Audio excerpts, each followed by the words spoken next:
Yeah, I'll bet when we started seeing beefed up rematches of some of this game's major boss fights, the Crystal Peaks bench guy was not who you expected to see. But here we are, the Enraged Guardian.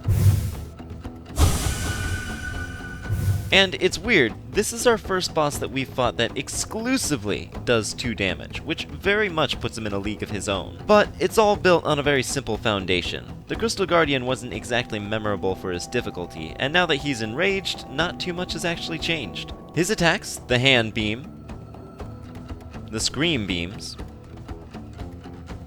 and the jump, all function almost identically to how they once did. The double damage modifier is a big deal, but other than that, it's all just an increase in speed. He attacks more frequently, but oddly enough, the telegraphs are exactly the same. That does mean that I have very little to say about this fight that wasn't already covered in the original, though. The real differences are the abilities we have access to now, most notably the one we needed in order to get up here in the first place, the Monarch Wings. In combination with the fact that he ends his hand beam attack faster than before, we can now stay above the beam's hitbox by simply double jumping, which effectively gets rid of any chance he otherwise had to catch us up in a trap. So, our game plan then, I'm gonna start by telling you, just don't heal.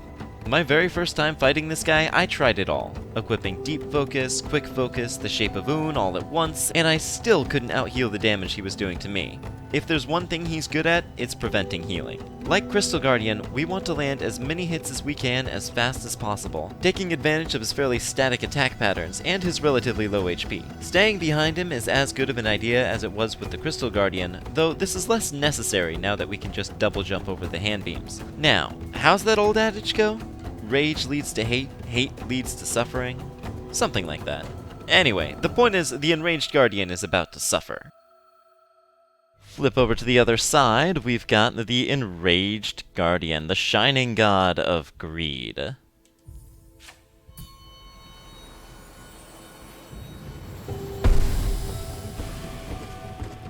Much like the Crystal Guardian, not much has changed here. In fact, even less so, now that we have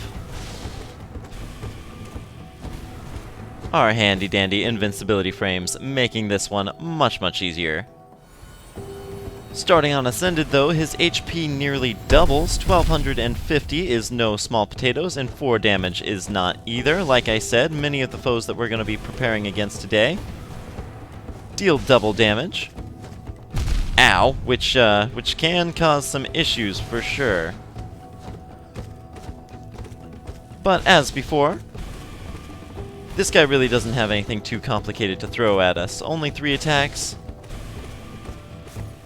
and a simple double jump is all it takes to dodge his primary one. So, even though I did take 2 hits there, I'm not too worried about how this is going to go on Radiant.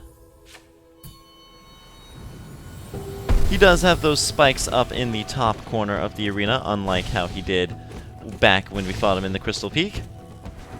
Oop. He got me. He got me there. Fair is fair.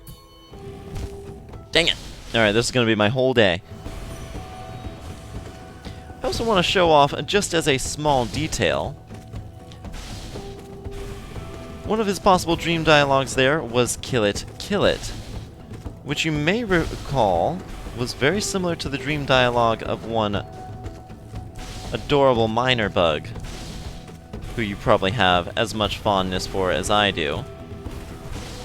Okay, that was interesting. Sometimes when he uses the scream beams twice in a row, it will actually reduce the number of them down from 4 down to as few as just 1, like we saw there. That was kind of cool to see. Alright, that's another boss blitzed. As always, I appreciate you watching. You can check out the playlist in the top left if you want to see any of the clips in more context.